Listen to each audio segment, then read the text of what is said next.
नमस्ते दोस्तों, कैसे हैं आप सब? उम्मीद करती हूँ सभी अच्छे होंगे। स्टोरी सुनने के लिए हमारे चैनल को लाइक एंड सब्सक्राइब करें। अगर आपने इसका पिछला एपिसोड नहीं देखा है तो मैंने प्लेलिस्ट में मेंशन कर दिया है, आप जाके ज़रूर देखिए।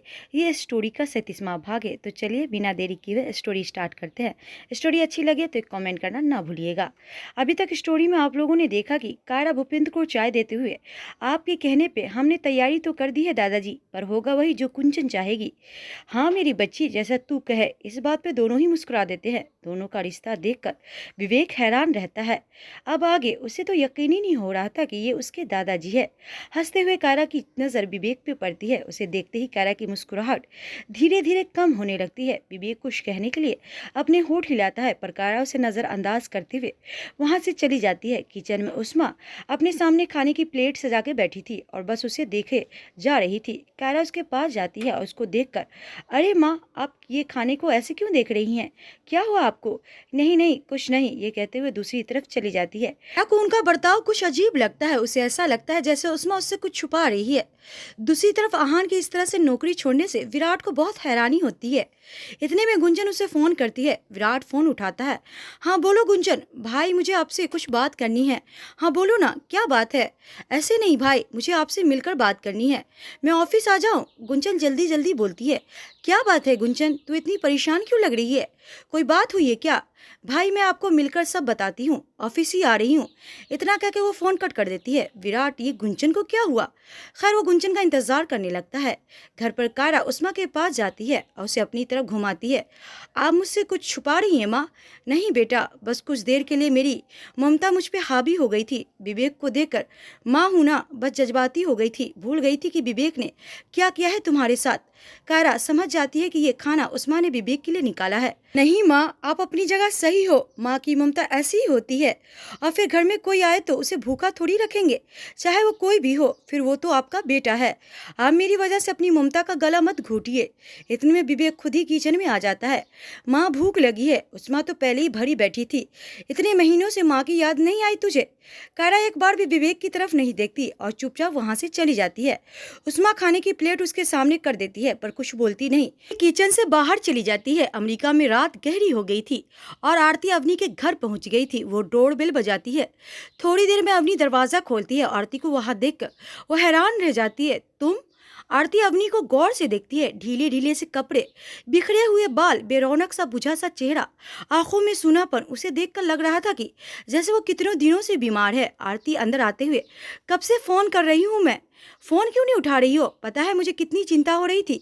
अवनी, वो बस ऐसे ही, तुम बैठो, मैं तुम्हारे लिए पानी लाती हूँ। इतना कह के वो किचन में जाने लगती है। आरती एकदम से उसका हाथ पकड़ लेती है। प्यार करने लगी हो ना तुम उससे? आरती सीधा सवाल करती है। अवनी अपना हाथ छुड़ाते हुए, ऐसा कुछ भी नहीं है। ऐसा कह के वो किचन में जाती है। आरती तुरंत उसके पीछे जाती है, उसका हाथ पकड़कर बाहर लाती है और कमरे में सो रही इंजल के पास ले जाती है और उसके सर पर हाथ रखकर, खा इंजल की कसम की तू विवेक से प्यार नहीं करती। ये सुनते ही अवनी तुरंत अपना हाथ पीछे खींच लेती है। उसकी आंखें झिलमिला जाती है। वो तुरंत अपना चेहरा अपने हाथों में भरकर रोने लगती है। उसके बहते आंसू उसकी हालत बयां कर रहे थे। इंडिया में गुंजन ऑफिस पहुंच जाती है और सीधा विराट के कैबिन में। जैसे वो अंदर जाती है तो उसके माथे पे लगी चोट को देखकर विराट घबरा जाता है। वो अपनी सीट से खड़े होते हुए, गुंजन ये चोट कैसे लगी तुझे? तू ठीक है ना? वो उसके पास जाते हुए बोलता है, मैं बिल्कुल ठीक हूँ भाई, बस थोड़ी सी लगी है, आप परेशान मत होइए। आप बैठिए ना, वो कुर्सी पर बैठते हुए बोलती है। विराट अपने चेयर पर बैठते हुए फोन उठाता है। 2 कप कॉफी भेजो अंदर। बोलो क्या बात करनी है तुझे? वो गुंजन की तरफ देखते हुए बोलता है। गुंजन को समझ ही नहीं आता कि वो कैसे बात करे विराट से। वो कितनी नर्वस है, ये तो उसका चेहरा देखकर ही पता चल रहा था। विराट उसे देखकर, गुंजन जो भी बात है खुलकर बोलो, मैं खा नहीं जाऊंगा तुझे। अगली ही पल गुंजन एक लंबी सांस लेती है और धीरे से उसे सारी बात बताती है। भाई मैं किसी से प्यार करती हूँ। बड़ी मुश्किल से वो इतनी ही बात बोलती है। कौन है वो? विराट अपने माथे पे सिलवट्टे डालते हुए बोलता है। आप उसे जानते हैं भाई, वो आप ही के ऑफिस में काम करते हैं। मतलब काम करते हैं? गुंजन से पूछता है कि क्या नाम है उसका? आहान। गुंजन नजरें नीचे करते हुए बोलती है। आहान? विराट हैरानी से बोलता है। भाई वो बहुत अच्छे हैं। जो दादाजी ने लड़का पसंद किया है, मैं उससे शादी नहीं करूंगी। तुम घर जाओ। वो बिना किसी भाव के बोलता है, जैसे उसे गुंजन की बातों से कोई लेना देना न हो। ये देखकर गुंजन हैरान रह जाती है। बड़ी उम्मीद से वो विराट के पास आई थी। पर अब उसे अपनी उम्मीद टूटती हुई नजर आ रही थी। वो अभी भी नम आंखों से विराट को देख रही थी। विराट अपनी फाइल रीड करते हुए, तुमने सुना नहीं, जो भी करनी है बात वो घर करना, और दादाजी की बात काटने का तो तुम बिल्कुल भी मत सोचना। गुंजन भाई पर वो गुंजन लगभग उससे रोते हुए बोलती है, आई सेड गो। इस बार विराट थोड़ा गुस्से से बोलता है। गुंजन लगभग अपने आंसू पीते हुए वहां से चली जाती है। अमेरिका में अवनी रोते हुए, हाँ हाँ करने लगी हूँ मैं विवेक से प्यार। प्यार का नाटक करते करते सच में प्यार करने लगी हूँ मैं उससे। और पता है क्यों? क्योंकि मैंने देखा उसे करीब से बदलते हुए। जिस विवेक को तुमने मुझे दिखाया था वो विवेक तो अब रहा ही नहीं। वो बदल गया है पूरी तरीके से। और किसके लिए? सिर्फ मेरे लिए। जानती है, आज इंजल ने पहली बार कुछ बोला है, पर उसने मामा नहीं कहा, बल्कि विवेक की तस्वीर को देखकर पापा कहा, जो अक्सर विवेक उसे कहने को बोलता था। मुझे नहीं पता चला कब उसका ये बदलता हुआ रूप मेरे दिल में बस गया, इंजल के दिल में बस गया, और मुझे उससे प्यार हो गया। ये बात सच है कि हम धोखेबाज को बर्दाश्त तो कर लेते हैं, उसके साथ पूरी जिंदगी भी निकाल देते हैं, पर अगर कोई बदलना चाहे, अपनी गलती मानना चाहे, उसे हम स्वीकार नहीं करते। बहुत ज्यादा वो रोते हुए ये सब बोल रही थी। आरती उसके कंधे पे हाथ रखते हुए, शांत हो जा, देख मेरी कोई पर्सनल दुश्मनी नहीं है उसके साथ, पर जो वो अब तक करता आ रहा था उसे रोकना बहुत जरूरी था। सबक सिखाना जरूरी था, उसे एहसास करवाना जरूरी था कि वो कितना गलत कर रहा है। वो एहसास उसे हो गया है। तेरे लिए वो इंडिया गया है कारा से माफी मांगने के लिए। यह सुनते ही अवनी हैरानी से उसकी तरफ देखती है, जैसे पूछ रही हो सच में? आरती अपनी आंखें झपकाकर उसे हाँ का इशारा करती है और फिर उसे गले लगाते हुए, तू प्यार में एक बार धोखा खा चुकी है, और अगर तुझे लगता है कि विवेक तुझे और इंजल को खुश रखेगा तो मैं तुम दोनों के बीच बिल्कुल नहीं आऊंगी। बाकी मुझे उसे एहसास करवाना था वो मैं करवा चुकी हूँ। तैयारी कर ले, हम इंडिया जा रहे हैं। यह सुनते ही अवनी का मुरझाया हुआ चेहरा खिल उठता है। इंडिया में गुंजन रोते हुए घर पहुंच जाती है। अंदर जाने से पहले वो अपना चेहरा ठीक करती है, पर अंदर जाते ही उसे विवेक नाम का झटका मिलता है। पर इस वक्त वो कुछ भी कहने सुनने की हालत में नहीं थी। वो चुपचाप अपने कमरे में चली जाती है। कितने विश्वास के साथ उसने आहान को बोला था कि उसका भाई उसकी बात जरूर सुनेगा, पर यहाँ तो विराट ने उसकी तरफ कोई ध्यान ही नहीं दिया। कुछ ही देर में शाम हो जाएगी और लड़के वाले भी आ जाएंगे, यही सोच के उसका दिल बैठा जा रहा था। खैर कुछ ही देर में लड़के वाले आ जाते हैं। विराट भी जल्दी घर आ गया था। विवेक अभी अपने कमरे में था और वैसे भी कोई इस पर ध्यान नहीं दे रहा था। कायरा काम में इतनी बिजी थी कि वो एक बार भी विराट से नहीं मिल पाई थी। वहीं विराट तरस रहा था उसे देखने को। और बताइए दीवान जी, भूपेंद्र बातचीत को आगे बढ़ाते हुए बोलते हैं। उसके कुछ ही देर तो ऑफिस और कुछ काम की बातें होने लगती है। शोर सुनकर विवेक भी बाहर आ जाता है। अब मेहमानों के सामने कोई क्या बोल सकता है? तुम विवेक हो ना, भूपेंद्र जी के छोटे पोते? वो लोग बोलते हैं, जी अंकल। विवेक वहीं से बोलता है और वापस अपने कमरे में जाने लगता है। अरे बेटा, यहाँ बैठो हमारे पास, बहुत टाइम से तुम नजर नहीं आए हो। भूपेंद्र मन में, कहीं ये लड़का सब खराब न कर दे। विवेक विराट के साइड में बैठते हुए, जी मैं अमेरिका में था, आज ही आया हूँ। विवेक बहुत समझदारी से जवाब दे रहा था, जिसकी उम्मीद किसी ने नहीं की थी। और बेटा, अब क्या करने का सोचा है? आगे फैमिली बिजनेस संभालोगे या कुछ और? विवेक बहुत सलीलता से जवाब देता है, जी विराट भाई है ना, संभाल रहे हैं। बाकी जब मुझे सीखना होगा तो मैं विराट भाई से सीख लूंगा। इतनी भी जल्दी किया है? चलो बढ़िया है। विवेक बहुत आराम से और समझदारी से उनके हर सवाल का जवाब देता है, जिससे उनके परिवार में चल रही टेंशन का किसी को पता ही नहीं चलता। खैर माहौल हंसी खुशी में बदल जाता है। तभी कारा किचन से बाहर आती है और उसके पीछे नौकर, जो कि खाने पीने की चीज़ों से पूरी टेबल भर देते हैं। कारा के हाथ में ट्रे थी जिसमें जूस के गिलास थे। विराट उसे देखता है, बस देखता ही रह जाता है। पिंक कलर की नेट की साड़ी, बाल को एक साइड कंधे पे किया हुआ था, कजराड़ी आंखें, सुर्ख लाल होठ, माथे पे छोटी सी बिंदी, मांग में सिंदूर, बहुत खूबसूरत लग रही थी। विराट उसे देखते हुए मन में, यार ये मिसेस सूर्यवंशी किसी दिन मेरी जान लेकर रहेगी। आयरा सबको जूस शॉप कर रही थी। शॉप करते करते वो विवेक के सामने भी आ जाती है, पर एक बार भी उसकी तरफ नहीं देखती और आगे बढ़ जाती है। विवेक भी चुपचाप गिलास उठा लेता है। इसके बाद कायरा विराट के सामने जाती है। विराट तो अभी तक उसे निहार ही जा रहा था। कायरा उसे आंखें दिखाती है। विराट गिलास उठाते हुए, कयामत लग रही हो। हालांकि वो धीरे से बोलता है, पर पास बैठा विवेक उसकी बात सुन लेता है और विराट का ये रूप देखकर हैरान रह जाता है। जूस पीते पीते उसे एकदम से खांसी आ जाती है। विराट अभी तक कायरा को देख रहा था। कायरा उसे आंख दिखाते हुए, शट अप, खैर कुछ देर इधर उधर की बातें करने के बाद गुंजन को बुलाया जाता है। हल्के नीले रंग का अनारकली सूट, बाल खुले हुए, आंखों में काजल, होठों पे हल्की सी लिपस्टिक, कानों में डायमंड के एयरिंग, बहुत खूबसूरत लग रही थी, पर चेहरे की चमक गायब थी। वो बाहर आते हुए एक नज़र विराट की तरफ देखती है, पर विराट उसे देखकर भी नज़रअंदाज कर देता है। ये देखकर गुंजन का दिल भर आता है। वो बड़ी मुश्किल से खुद पे काबू पाती है और उस माँ के बराबर में जाकर बैठ जाती है। मेरी पोती गुंजन सूर्यवंशी, भूपेंद्र बोलते हैं। अजय की माँ बड़ी सुंदर है, जैसा सुना था वैसा ही पाया। गुंजन ठीक सामने अजय बैठा था। अजय की नजरें गुंजन पे से हट ही नहीं रही थी, जबकि गुंजन ने एक बार भी उसकी तरफ नहीं देखा था। गुंजन का दिल बहुत घबरा रहा था। उसकी आंखों से सामने बस आहान का चेहरा घूम रहा था। उसकी आंखें बार बार नम हो रही थी, जिसे वो सबसे छुपा रही थी। विराट का फोन आता है और वो एक्सक्यूज मी बोलकर बाहर निकल जाता है।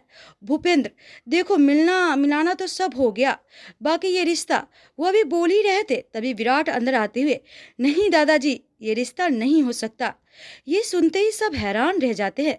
विराट की तरफ देखते हैं। उपेंद्र, ये क्या मजाक है? विराट, मजाक नहीं है दादाजी, आइए आप अंदर आइए। उसके कहते ही एक लड़की अंदर आती है, जिसे देखकर अजय सकपका जाता है। सब लोग अपनी अपनी जगह से खड़े हो जाते हैं।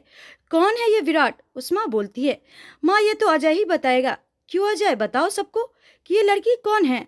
मैं नहीं जानता, मुझे नहीं पता कि ये कौन है। अजय उस लड़की को पहचानने से साफ इनकार कर देता है। ये सुनते ही वो लड़की जिसका नाम जिया था, वो अजय के पास जाती है और एक चाटा उसके गाल पे मारते हुए, तो तुम मुझे नहीं जानते, फिर तो तुम इन तस्वीरों को भी नहीं जानते होगे। वो अपने पर्स में से तस्वीरें निकालकर उसके मुंह पे मारती है। सब लोग तस्वीर देखते हैं, जिसमें अजय और जिया की तस्वीर, जो कि एक मंदिर की थी, जिसमें दोनों शादी रचा रहे थे। ये सब क्या है? अजय के पापा चिल्लाते हैं। विराट, यही सच है अंकल जी। 2 महीने पहले अजय ने जिया से शादी की और एक अलग फ्लाइट लेकर वो उसके साथ रह रहा था, आप लोगों को बिना बताए, और आपके कहने पे ये मेरी बहन की जिंदगी खराब करने चला था। अजय, ये क्या है? इतनी बड़ी बात तुमने हमसे छुपाई। हद होती है बेशर्मी की। एक लड़की के साथ धोखा करते हुए तुझे शर्म नहीं आई? मुझे माफ कर दो पापा, अजय बोलता है। अजय की माँ, माफी हमसे नहीं, इस लड़की से मांगो। भूपेंद्र जी, हमें माफ कर दीजिए। वो उसके सामने हाथ जोड़ते हुए बोलते हैं और फिर अपनी पत्नी के साथ वहां से चले जाते हैं। जिया विराट के पास जाती है। थैंक यू भैया, आज आपने मेरी जिंदगी बचा ली और इस घटिया आदमी की सच्चाई मेरे सामने ला दी। इसके बाद वो अजय के सामने जाती है और अपने गले में पहना हुआ मंगलसूत्र निकालकर उसके हाथ में देते हुए, तुम जैसे धोखेबाज के साथ मुझे कोई रिश्ता नहीं रखना। इतना कह के वो वहां से चली जाती है। अजय भी उसके पीछे जाता है। सब लोग हैरान थे कि अजय देखने में कितना शरीफ लग रहा था। किसी को कुछ समझ ही नहीं आ रहा था कि क्या बोले। गुंजन राहत की सांस लेते हुए वापस सोफे पे बैठ जाती है और ना चाहते हुए उसकी आंखों से 2 आंसू बह जाते हैं। कायरा उसे संभालते हुए, बाद में रोने से अच्छा हुआ ना कि पहले रो लिया, और वैसे भी वो लड़का तुम्हारे सामने कुछ भी नहीं था, तो ये अपनी कीमती आंसू यूं मत जाया करो। बड़े प्यार से उसे समझाते हुए बोलती है। विराट भी उसके पास जाते हुए, और वैसे भी मेरी प्यारी बहन को ये लड़का पसंद नहीं था, है ना? ये सुनते ही गुंजन एकदम से विराट से सीने से लगते हुए, भाई, अरे पागल, मैं तो तुझे तंग कर रहा था। मैं अपनी बहन के साथ ऐसे कैसे गलत होने दे सकता था? मैं तेरी शादी आहान से ही कराऊंगा। आहान? कौन आहान? भूपेंद्र चौंकते हुए बोलते हैं। दरअसल दादाजी, गुंजन एक लड़के को पसंद करती है। मैं जानता हूँ उसे, हमारे ही ऑफिस में काम करता है। बहुत ही अच्छा लड़का है। हमारे ऑफिस में? दिमाग खराब है तुम्हारा? एक मामूली सा लड़का और सूर्यवंशी खानदान का दामाद। भूपेंद्र बोलते हैं, ये हरगिज बर्दाश्त नहीं करूंगा। भूपेंद्र की गरज सुनकर गुंजन अंदर तक कांप जाती है। तो आज खानदानी लोग जो अभी आए थे, वो तो बहुत कमाल कर गए। विवेक, जो कब से चुप था, वो भूपेंद्र की तरफ देखते हुए बोलता है। विवेक, भूपेंद्र फिर गरजते हैं। आपके लाए हुए लड़के से तो मिल चुके हैं दादाजी, एक बार गुंजन की पसंद से भी मिल लेते हैं। विवेक बिना किसी की परवाह किए हुए बोलता है। विराट, इस बार नहीं दादाजी, इस बार नहीं। मैं गुंजन की खुशियों के साथ खिलवाड़ नहीं होने दूंगा। कायरा, आपने तो कहा था दादाजी, जो गुंजन चाहेगी वही होगा। अच्छा ठीक है, कल बुला लो आहान को घर पर, मिल लेते हैं एक बार। ये सुनते ही सबके चेहरे खुशी से खिल जाते हैं। हर कोई खुश था। चलो इस खुशी के मौके पे सबसे पहले गुंजन का मुंह मीठा करवाते हैं। विराट उसे मिठाई खिलाते हुए बोलता है। एक बार फिर सूर्यवंशी हाउस में खुशियां आने वाली थी। रात का समय, सब लोग डाइनिंग टेबल पे थे। डिनर के लिए बस विवेक वहां पे नहीं था। उस्मा की नजरें बार बार उसके दरवाजे पे जा रही थी कि कब बाहर आएगा, खाना खाएगा। कायरा सब देख रही थी, सब समझ रही थी। इतने में विवेक बाहर आता है और सबके सामने जाकर खाने बैठ जाता है। भूपेंद्र, तुम यहाँ क्यों आए हो? कोई लेना नहीं है तुम्हारा हम सब से। इस घर के सदस्य नहीं हो तुम। तुम्हारा चेहरा देखकर कायरा बहू को कितनी तकलीफ हो रही होगी। दफा हो जाओ यहाँ से। तुम्हारा खाना तुम्हारे कमरे में भिजवा देंगे। ये सुनते ही विवेक वहां से उठकर जाने लगता है। कायरा बीच में ही, एक मिनट विवेक, तुम्हें कहीं जाने की जरूरत नहीं है। सब लोग कायरा की तरफ हैरानी से देखते हैं, खास करके विवेक। कायरा बहू, ये तुम? नहीं दादाजी, मुझे कहने दीजिए। अगर आपने कहा है कि इसका चेहरा देखकर मुझे तकलीफ हो रही होगी, पर नहीं दादाजी, अब मुझे इस आदमी के होने ना होने से कोई फर्क नहीं पड़ता। कोई मायने नहीं रखता ये इंसान मेरे लिए। विवेक अपनी नजरें झुका लेता है। एक बात कहना चाहूंगी विवेक, तुम यहाँ रहो या ना रहो, ये तुम्हारा अपना घर है, अपना फैसला है। मुझे इस बात से फर्क नहीं पड़ता। तुम्हें पीछे छोड़कर मैं अपनी जिंदगी में आगे बढ़ चुकी हूँ और अपने पति के साथ बहुत खुश हूँ। और रही बात तुम्हारी माफी की, तो सुनो, मुझे इस बात की खुशी है कि तुमने अपना असली चेहरा शादी से पहले ही दिखा दिया और मुझे छोड़ दिया। नहीं तो तुम मुझे शादी के बाद भी छोड़ सकते थे। इस बात के लिए मैं तुम्हारी आभारी रहूंगी कि अच्छा हुआ जो तुमने मुझे छोड़ दिया। तभी तो विराट जैसा सच्चा जीवन साथी मुझे मिला है, जो मुझसे बहुत प्यार करता है। पर एक बात ये भी है कि अगर विराट नहीं होते तो मेरा क्या होता? अगर विराट मुझे नहीं संभालते तो मैं शायद आज मर चुकी होती, क्योंकि तुम तो लगभग मार कर ही चले गए थे मुझे। एक कागज का टुकड़ा छोड़कर चले गए। ये नहीं सोचा कि जो लड़की दुल्हन बनी तुम्हारा इंतजार कर रही है, उस पर क्या बीतेगी, उसके घर वाले पे क्या बीतेगा। अगर उस वक्त विराट मेरा हाथ नहीं थामता तो मेरे पापा तो मर ही जाते। और तुम्हें मुझसे प्यार नहीं था, मुझसे शादी नहीं करनी थी, तो साफ साफ कह देते मुझसे, मैं संभाल लेती खुद को। पर नहीं, तुमने किसी के बारे में नहीं सोचा, ना मेरे बारे में, ना मेरी फैमिली के बारे में, ना अपनी फैमिली के बारे में। किसी के सगे नहीं हो तुम, किसी के नहीं। कोई माफी नहीं है मेरे पास तुम्हारे लिए, सुना तुमने? कोई माफी नहीं। इतना कह के वो अपने कमरे में चली जाती है। कुछ देर के लिए वहां पे एक चुप्पी छा जाती है। विवेक अपना सर झुकाए खड़ा था। कायरा के शब्द उसके कान में शोर कर रहे थे। वो मानता था कि कायरा का कहा एक एक शब्द सच है। मन में मैं जानता हूँ तुम्हें बेहद तकलीफ दे चुका हूँ, जो इतनी आसानी से भुलाई नहीं जा सकते। पर मैं भी हार नहीं मानूंगा। अपना और कायरा का खाना कमरे में ही ले जाता हूँ। इतना कह के विराट खाने की प्लेट लेकर वहां से चला जाता है। विवेक भी बिना खाए वहां से चला जाता है। रह जाते बस भूपेंद्र, उस्मा, गुंचन और ओमकर। उन चारों में से एक बेहद गुस्से से मन में औकात से ज्यादा बोल गई है ये लड़की। अरे जब वो अपनी गलती की माफी मांग रहा है तो सीधे तरीके से माफ नहीं कर सकती? नहीं, बहुत हो गया इसके नाटक, कुछ तो करना पड़ेगा। खैर किसी तरह रात गुजरती है और सुबह होती है। एक बार फिर घर में चहल पहल हो रही थी, क्योंकि आज आहान अपने परिवार के साथ आने वाला था। दोपहर तक वो लोग आने वाले थे, तो सुबह से ही तैयारी शुरू हो गई थी। देखते देखते दोपहर भी बीत जाती है। आहान अपने परिवार के साथ आता है। गुंचन भी रेडी होकर बाहर आती है। पिंक कलर की साड़ी में बहुत जच रही थी वो, और सबसे ज्यादा वो खुश भी लग रही थी। बातचीत का दौर चलता है। सबको आहान बहुत अच्छा लगता है। कुछ ही देर में बात पक्की हो जाती है, क्योंकि गुंचन की यही खुशी थी। तो फिर सगाई की डेट फिक्स कर देते हैं। कायरा बोलती है, एक मिनट, इससे पहले कि आप बड़े फैसले करें, मैं कुछ कहना चाहता हूँ। आहान अपनी बात रखते हुए बोलता है, देखिए मैं गुंजन से बहुत प्यार करता हूँ। दुनिया की हर खुशी लाकर उसके कदमों में रखना चाहता हूँ। पर एक सच ये है कि मेरी हैसियत आपके मुकाबले कुछ नहीं है। मैं अपने दम पे कुछ करना चाहता हूँ, इसलिए सगाई के बाद मुझे वक्त चाहिए कुछ बनने के लिए। इसके बाद ही मैं शादी करूंगा। बेहद सरलता से आहान अपनी बात कहता है। दिल जीत लिया बेटा तुमने, भूपेंद्र उसको गले लगाते हुए बोलते हैं। तुम जो बनना चाहते हो बनो, पर सगाई हम जल्द ही करेंगे। चलो, सब कुछ तय हो जाता है। 2 दिन बाद सगाई का मुहूर्त निकलता है। गुंचन और आहान बहुत खुश थे, और उन दोनों को खुश देखकर विराट और कायरा भी बहुत खुश थे। दूसरी तरफ पाइयों के साइड इफेक्ट अब वर्षा की बॉडी पे नजर आने लगे थे।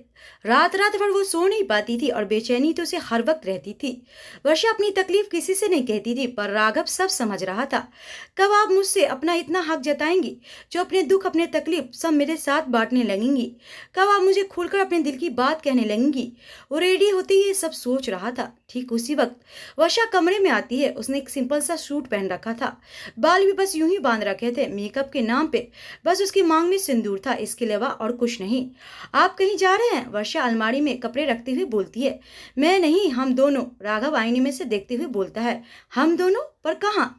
वर्षा हैरानी से बोलती है। राघव अपनी कलाई पे घड़ी बांधते हुए, आप आइए तो सही, मैं आपको बाहर वेट कर रहा हूँ। इतना कहकर वो वहां से चला जाता है। ठीक उसी वक्त वर्षा की मम्मी का वीडियो कॉल आता है। वो वर्षा को देखकर, क्या बात है वर्षा, तू खुश नहीं है क्या? नहीं माँ, ऐसी कोई बात नहीं है। आपको ऐसा क्यों लगा? बेटा, ये क्या हालत बना रखी है? अब तू किसी के घर की बहू है, उसके मान सम्मान का ध्यान रखना तुम्हारा फर्ज है। अच्छे से तैयार होकर रहा कर बेटा। सुरेखा जी और राघव जी बहुत अच्छे हैं, वो तुम्हें कभी नहीं टोकेंगे। पर बेटा, तुझे तो समझना चाहिए ना। वर्षा को याद आता है कि 2 दिन पहले सुरेखा की सहेली आई थी, तो उसने कहा था कि क्या बात है, तेरी बहू खुश नहीं लगती, कोई बात है क्या? हालांकि उसने ये बात धीरे से कही थी, पर वर्षा जब चाय लेकर गई थी तो उसने सुन लिया था। नहीं नहीं, ऐसी कोई बात नहीं है, वो बस सारा दिन सिया में उलझी रहती है, तो खुद पे ध्यान ही नहीं दे पाती। उसी वक्त वर्षा को ये बात समझ नहीं आई थी, पर आज आ गई थी। अच्छा मैं बाद में बात करती हूँ। राघव बाहर उसका इंतजार कर रहा था। कुछ ही देर में वर्षा आती है। पीच कलर की साड़ी, बाल खुले हुए, माथे पे छोटी सी बिंदी, होठों पे हल्की सी लाल लिपस्टिक, आंखों में काजल, बेहद खूबसूरत लग रही थी वो। राघव की तो धड़कनें बढ़ गई थी। वो बिना पलके झपकाए उसे ही देख रहा था। उसे अपनी तरफ इस तरह से देखा पाकर वर्षा शर्म से मरी जा रही थी। नजरें ऊपर नहीं हो रही थी उसकी। राघव उसकी हालत समझते हुए अपनी नजरें हटा लेता है। उसके बाद वो बाइक स्टार्ट करता है। वर्षा उसके पीछे बैठ जाती है और दोनों निकल जाते हैं।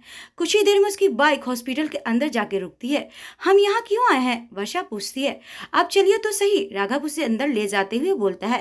और अगली पल वो डॉक्टर के सामने थे। डॉक्टर को एक एक चीज बता रहा था जो वर्षा ने उसे कभी नहीं बताई थी, और इस बात पे वर्षा हैरान थी कि राघव को इसकी तकलीफ का अंदाजा कैसे हो गया। खैर 2 दिन सगाई की तैयारी में बीत जाते हैं। सगाई वाले दिन भी आ जाते हैं। सूर्यवंशी हाउस बहुत सुंदर तरीके से सजाया गया था। विवेक भी वहीं था, पर कायरा और विराट उस पर कोई ध्यान नहीं दे रहे थे। कायरा के लिए तो बस वो अजनबी था, सिर्फ अजनबी। अहान और उसकी फैमिली भी आ गए थे। गुंजन भी पल पल करके लहंगे में बेहद खूबसूरत लग रही थी। सगाई का फंक्शन अच्छी तरह से हो जाता है। हर कोई बहुत खुश था। उधर आरती अवनी ने भी इंडिया आने का फैसला कर लिया था, पर सारी फॉर्मेलिटीज पूरी करने में 2 महीने का समय लगने वाला था। और देखते देखते 2 महीने भी बीत जाते हैं। हर गुजरते दिन के साथ विराट और कायरा का प्यार परवाना चढ़ रहा था।